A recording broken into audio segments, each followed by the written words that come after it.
All right. Water is being consumed. It's time to talk about some good music. Hi, friends. My name is Sammers.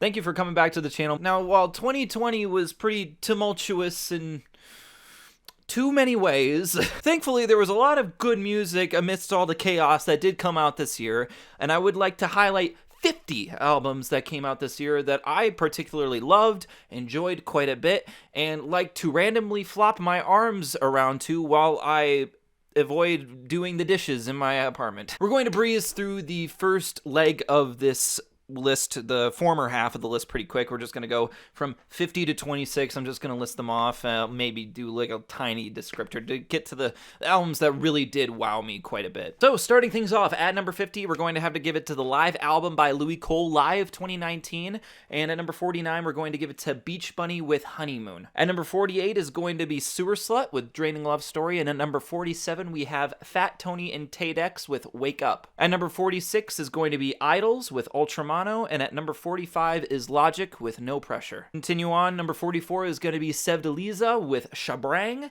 and at number 43 is going to be Car Seat Headrest with Making a Door Less Open. At number 42, I'm going to have to give it to a country artist, Katie Pruitt, with her awesome country debut album Expectations. And after that, at number 41 is going to be Chloe and Halle with Ungodly Hour, a fantastic little boppy R&B album that I enjoyed quite a bit. At number 40 is going to be Little Big Town with Nightfall, and number 39, the pop's queen herself, Dua Lipa, comes through with an awesome album, Future Nostalgia. At number 38 is going to have to be the jazz-infused electronic act Lotus with Free Swim, and at number 37 is going to be Georgia with Seeking Thrills. After that, at number 36 is going to be Clowncore with The Van, and at number 35 is going to be Brakence, or with Brakence, I believe, Brakence with Punk 2. Number 34 is going to be K.A.A.N with 29, and at number 33, the awesome, weird, twinge, art deconstructed club Amnesia Scanners Tearless. Number 32 is going to be going to Michigan-based emo outfit Hot Mulligan with You'll Be Fine, and at number 31 is going to be Boston-based singer-songwriter indie darling Squirrel Flower with I Was Born Swimming. After this, at number 30 is going to be Honey Harper with Starmaker, and at number 29, I'll be giving it to the posthumous release from Mac Miller, Circles. And number 28 is going to be Ka with Descendants of Cain, and at number 27, it's going to be The Chats, the Australia garage punk outfit with High Risk Behavior. At number 26 is going to go to the brand new Avalanche's record, We Will Always Love You. Now, to kind of take a little bit more time with the 25 through 11 slots, we're going to go with number 25 spot, Jessie Ware with What's Your Pleasure, an awesome, very sophisticated disco release. This is the first time I've ever heard of Jessie's material. Very smooth, very highbrow, almost could be a descriptor for this album. Very classy disco. Like, this would be acceptable if you were at like the most highbrow party in the country and you put this on and people would be nodding their heads, but in the most posh manner possible. It's really a nice, soothing listen. At number 24 is going to go with Brasstracks with Golden Ticket, the debut like full major record release from Brasstracks. They've released a couple of mixtapes in the past that I've enjoyed quite a bit. They really tend to hone their style of, incorporating trumpet and trombone and all these other brass instruments into these contemporary R&B songs that are catchy, funky, from a theoretical standpoint, also have a little bit of stuff going on with them. And while the productions at times does sound a little bit too crisp, and occasionally the horns are worked on a little bit too much, they actually have a little bit too much of a tinny noise to them. This is a quality back-to-back listen. It's a great for the drive, it's great for the atmosphere, it's great for the funk.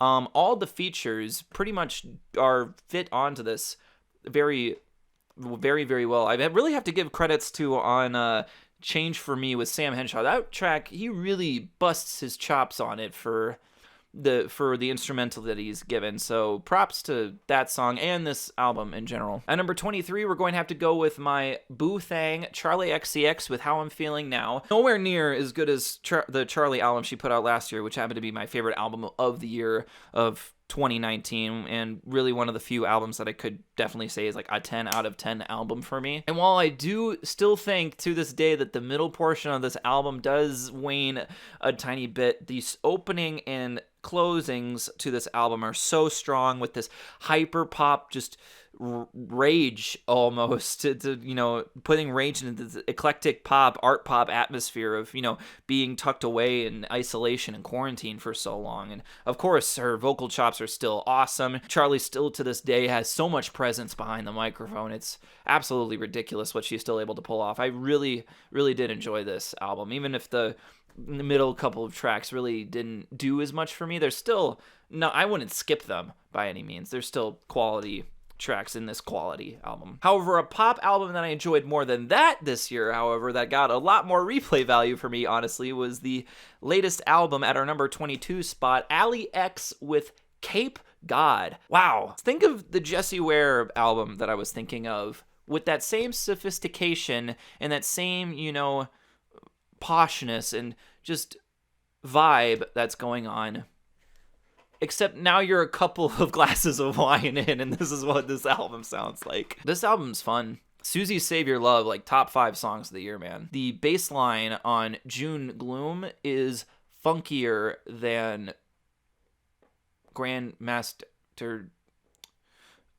I'm going to move on. At number 21, this is probably going to be a little bit of an offshore left field pick, but it's going to have to go with Keeley Forsyth with Debris. This is a more so of a performance artist based out of the United Kingdom, I believe, coming through with her debut music-only project. It's a really somber, really downtrodden folk art album. Now, while I haven't listened to this as much as, say, some of the other albums that have been on this list so far and will be on this list in the future, what Keeley is still able to do every time I do give this a full listen is that the atmosphere it builds is so riveting and so just deep. Like, there's really just a chasm that never seems to end. The more times you listen to this, the more you're thrown into this abyss of just a worry and angst, and it really is a stunning listen, especially the first time through. Like, it's really, you really get stuck into it. Like, I would say to properly listen to this album, I would wait until late at night, maybe like 11, maybe midnight, or at least until it's pretty dark outside, and just put on a nice pair of headphones and just close your eyes and listen to this, because you really get a taste for how just broken she sounds sometimes. It's a really cool listen. You should definitely check it out at least once. At number 20, I'm going to give it to Prism with All Night, the Dallas synth pop duo. While a lot of these songs are recycled from the prior year and their prior EP that they put out last year, they still get this 80s, 90s synth pop down to a T. The synths are great. The more saxophone solos in an album, the better. And this album has like 6 of them, so that's always good. And both Danny and Chris are able to really show off their vocal chops on these songs, not only in a tasteful manner, but also in a stunning manner. Like, they never seem to overdo it. And the way that they show they aren't overdoing their vocal chops is that they make it look easy. And, you know, every time I try to like sing along in the car to, you know, Can't Bring Me Down or We Were Young, like, I can't do it. It's almost like this entire EP was effortless. It really just comes off of this smooth collection of singles from beginning to end. It's so funky. It's so catchy. It's so tasty. I love it.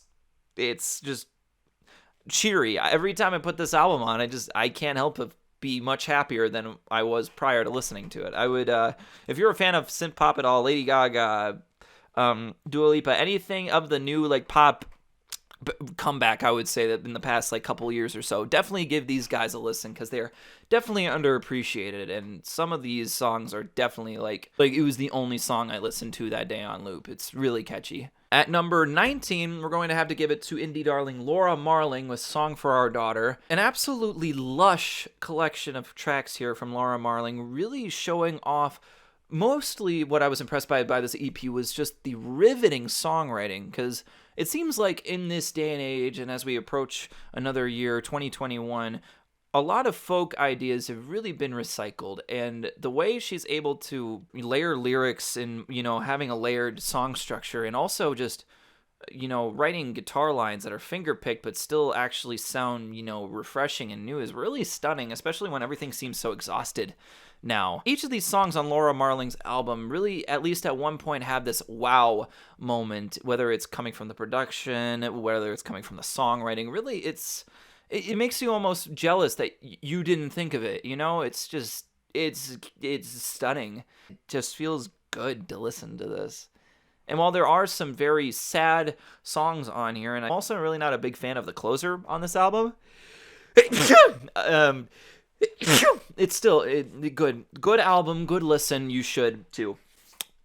At number 18, I'm going to have to get to another maybe left field pick, Moses Boyd with Dark Matter. Imagine taking jazz and adding like IDM and deep house, and that's what happens in this album, and it really works. No, I know. You're probably sitting there and you're probably just like, why? No, these don't work, dude. These shouldn't work. Moses Boyd, being as talented of a composer as he is, and, having much experience, he's probably like 8 years running as far as I know as his material goes. He makes it mold so well. And it ends up making for a really smooth listen. Black, if I were to describe it as a color, really just a nice, looming, however, still focused effort of a combination of IDM, deep house, and then jazz and funk of all things. It's really, I can't really describe it past that. You just have to listen to yourself. So then at number 17, I'm going to have to give it to the legend herself, Rina Sawayama, with her debut album, Sawayama. Holy smokes. Has she been able to prove on this album that she's like so varied as a performer? Admittedly, her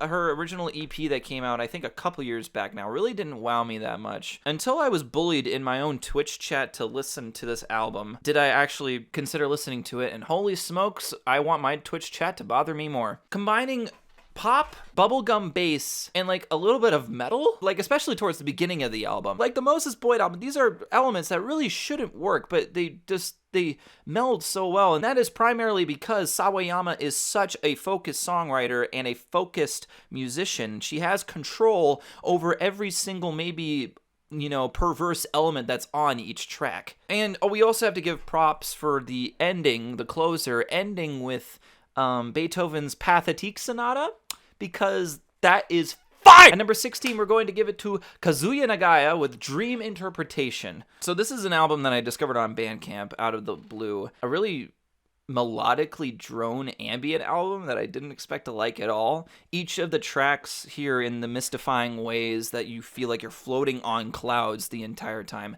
are symbolized by numerous bells that are playing throughout the album. Like, it feels so dreamy, so meditative to listen to this. You really just feel like you're floating. I mean, the fact that the first time I listened to this was like in a busy like shop, and I just had my headphones on because I didn't want to deal with people. If that's the case to make it actually that immersive, then that's what I can give you. I don't know how else to recommend this, I guess, though, because like it is a longer release. I'm sure the layman's listener might find this a little bit dull. I think about it and I'm like, if I'm like at a bar with people or something like that, like say I'm like at a 9-to-5 job, which I would never do, and like me and my business partners go and grab a couple drinks afterwards, and like Bad Guy by Billie Eilish comes on, and one of my coworkers says, man, this is so dark and moody, man, and I'm like, and then I think about like, am I supposed to say they're wrong? Am I supposed to start talking about Dream Interpretation by Kazuya Nagaya? Anyways, great album. Screw sports suits. And at number 15, I'm going to give it to Samia with The Baby. The Baby. Yeah, this album slapped. Another indie darling, singer-songwriter, female rock artist that I discovered this year, really comes through with some extremely captivating songwriting. Again, the versatility of Samia, she's banging. Every single song here does something new. Each melody is just as catchy as the last. Each vocal chop is so well crafted and performed, and she is the tits. That's the most that I have to really say about this one. I would say if you're like in that sphere of like listening to like Julia Jacqueline or Stella Donnelly, give this one a listen. You'll probably enjoy it quite a bit. And at number 14, we're going to have to give it to Zach Villere with Cardboard City, a fantastically gripping bedroom pop album that really takes me back to old internet. You look at the album art here and it just feels so nostalgic. It feels so old Bandcamp. It feels like 2011 Mew Post Your Music thread. It feels so genuine. From the singing to the song structure to the somewhat, interlude tracks that really are a full song. It really just feels like it encapsulated this year of 10 years ago, back in the day, bedroom pop, stuck in your room, try not to wake your parents type beat. And I really do think that my opinion of putting it on so high of a list here is really subjective, because it's more so a nostalgia factor of when I would, back in 2011, 2012, really scrounge Bandcamp when it was still up on the rise of, trying to find indie artists or people that, were the next best thing, that they were just making music in their bedroom using like, their Amazon Kindle and their guitar to make music. And it really just brought me back to that era. And because of that, the first time listening to this, it was so familiar and it felt like I had already loved it before, and that's why it is so high on my list. However, to continue what's higher on this list, though, at number 13, we're going to have to give it to the self-titled album from Lianne La Havas. Oh my goodness, this was smooth. I really do think she outshines Blood on this. She killed it. Weird Fishes, top 5 songs of the year. This woman is amazing. She performs so well. I love her, and that's all I can say. If you're into alternative R&B, like newer R&B, but still has, roots to it, and you actually like the instruments sounding like real instruments, this is a really organic album, a really touching album, and a really vulnerable album as well, as Lianne really does talk about a lot of personal issues on this as well. And of course, I enjoyed it a lot. At number 12 is going to have to go to my second favorite MC ever, Denzel Curry and Kenny Beats, Unlocked. This has been a regular rotation probably the entire year for me. Really a fantastic team up between Kenny Beats, who really is proving to be one of the most forward-thinking and important producers as we go into the coming decade even further, and Denzel Curry, who probably drops his wittiest lines yet. Like, make it rain on a bitch, that's how you water hose, is flames, I tell you. The only real problem I have with this is because it's supposed to sound like it was leaked, it is a tiny bit unstructured. The only other problem I have with it is that it's really short, and it should be longer. If you're into boom bap, if you're into forward-thinking hip-hop, if you're into a little bit of DMX even a little bit, I would give this a listen for sure. And at number 11, before we get into our top 10, is going to be Guppy with None. This is the electronic debut from Tony Hawk's Child.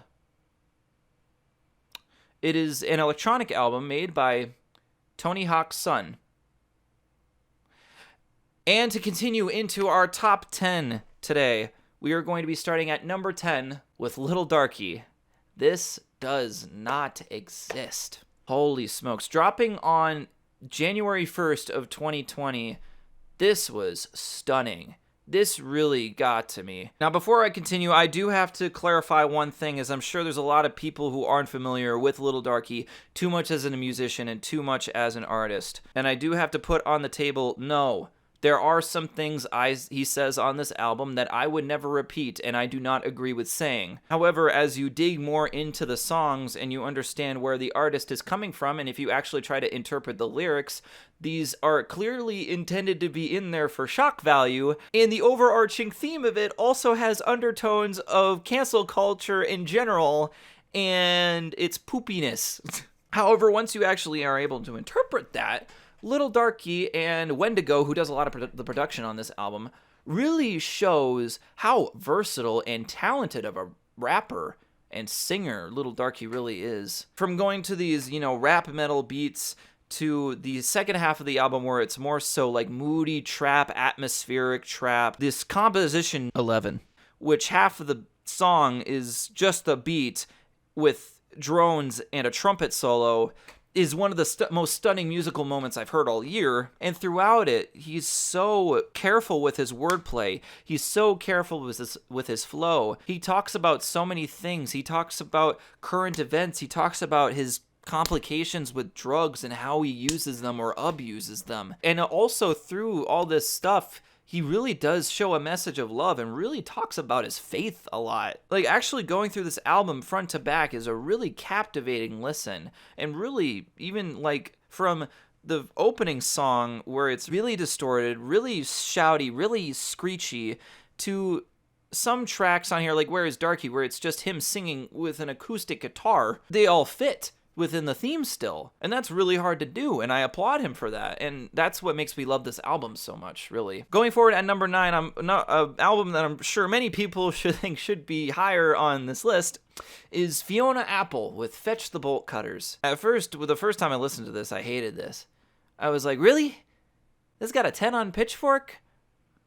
You think this is better than the Idler Wheel? After a few listens of listening to this album and really digging into the material of the lyrics and really how feminist, forward-thinking, and, brash it really becomes to be, I've come to the conclusion that Idler Wheel is still the better album, but the piano rock and the instrumentation, while is still a tiny bit taxing at times, really fits. And it's obviously an artistic choice that the raw recording style and the raw production are to complement the raw song structure and the raw song topics that also show up on this album. I really don't want to go too much farther into it, because really there are a lot of things on this album that really do have to be heard from Fiona Apple herself to be appreciated. Like, as somebody who has a penis and I'm not able to carry a baby in it for 9 months, there are things on this album that I really don't feel like I'm qualified to talk about.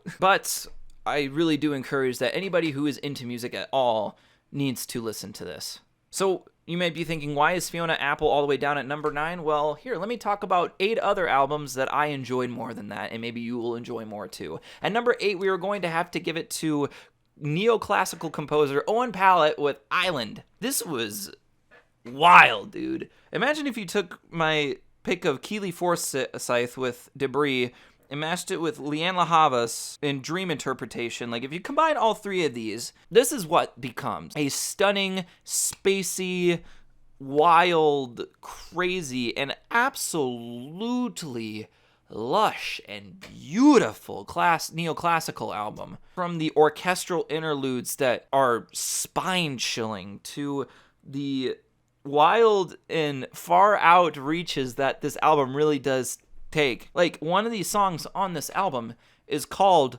Lewis Gets Fucked into Space, and it fits, and it's artistically viable. I really have only heard this album a few times back to back in its entirety, and the reason because of that is because I don't want to ruin the first time experience for me. It's really just a stunning, sit down and listen experience, and just have it, marinate within you. It's really cool. And continuing on with number 7, we have another favorite MC of mine. Clipping. Visions of Bodies Being Burned. Daveed Diggs and company came out with their Existed an Addiction to Blood last year, a new step into horrorcore with a lot of third-person storytelling, really descriptive and at sometimes vile depictions of, murder, horror, Halloween-esque themes. And honestly, this new one, I think, is even better. While I do appreciate with Clipping's last effort on their Existed an Addiction to Blood and how atmospheric and moody it was, it just felt like you were in the middle of a chasm and had nowhere to go. This one, imagine with that, you brought in the fattest bass lines and catchiest samples you could. Adding that into the mix with already the captivating storytelling, features that every time work, and this stupidly good production of noise and harsh noise and trap beats, and if you took Boo Bass from FL Studio and cranked it up to Soundgoodizer's 11 if it had an 11, it's so stunning and it's so catchy. And when Halloween dropped, I listened to this for a week straight, and it was great. I loved it. At number 6, we're going to give it to Blu Exile with Miles. Admittedly, I was kind of turned off by Blu at first, especially when I heard his project with Oh No last year, a Red Hot Los Angeles Summer Night or whatever. I think some order of those words. It really didn't catch on to me. However, with this new project from Blu Exile, this jazz rap and conscious hip-hop in West Coast hip-hop sound that they've really started to embrace, it really is every single track in the 20-track song list that is on here works so well. Blu, even though like on some songs he goes like for a 4th verse and even on occasion even a 5th verse, particularly on the song Roots of Blue, which is 9 minutes long, and every 9 minutes and 8 seconds of the song is justified, is still goes from pocket to pocket, from lyrical wittiness to lyrical wittiness to flow, really shows himself off to be an absolutely impeccable MC. Diving into his childhood, his glow up with music, how it shaped him to be. He talks about a lot about his faith. He talks about a lot about his upbringing, his ethnic background, his social background, his cultural background, and every beat from Exile that comes on this thing. From all the samples, I would particularly like to point out 2 tracks, Music Is My Everything and Miles Davis, as some of my favorite production choices on here. Is absolutely crisp and punchy, but at the same time is not too busy for Blu to busily, but tastefully rap over the top of it. A really stunning album. I understand that it's an hour and a half long and that at some points it might not be for everybody, but there's definitely at least a few songs on here that I'm sure anybody who's into hip-hop at all would enjoy and bump. At number 5 is going to be Phoebe Bridgers with Punisher. This album made me cry. Chinese Satellite made me cry. Phoebe Bridgers took her album from 2017, Stranger in the Alps, and somehow made it sadder and better. And at number 4 on the list, we're going to have to give it to Perfume Genius with Set My Heart on Fire immediately. I thought No Shape was good, man. No Shape was great. What this is, I have no idea. I don't know how you are able to produce something this clean. I don't know how you are able to make something that is so layered sound so good. How to make things sound quieter than the other stuff, but have it make it stand out over the louder stuff. I don't know how you do that. Every single time I start this album, even if I have to go do something else, I can't switch the song. I can't switch. And even if I start at Jason or Describe, like any of those, like the 2nd or 3rd song in, I have to listen to the rest of the album. Like it flows so well. The entire album, I don't know what it is. I'm honestly flabbergasted because once I start the album, I'm never able to because sometimes, you're like, this doesn't fit the mood, or, you try to go to a different playlist. That never happens with this. That never happens with this album. Every single time I put it on, I am still stunned, and I always catch something new every time. And then I have to listen to it. And then my roommate at 2 a.m. is wondering why he hears from the distance, Jessie and Jessie, from upstairs. If you like music, you should listen to this album. And if you also like music, you should probably listen to my number 3 pick for top albums of 2020, and that is going to go to Run the Jewels with Run the Jewels 4. I'm going to be honest, these top 3 spots were so difficult to do. The last couple years I've thought about my lists and everything, and even the past 3, there's always a solidified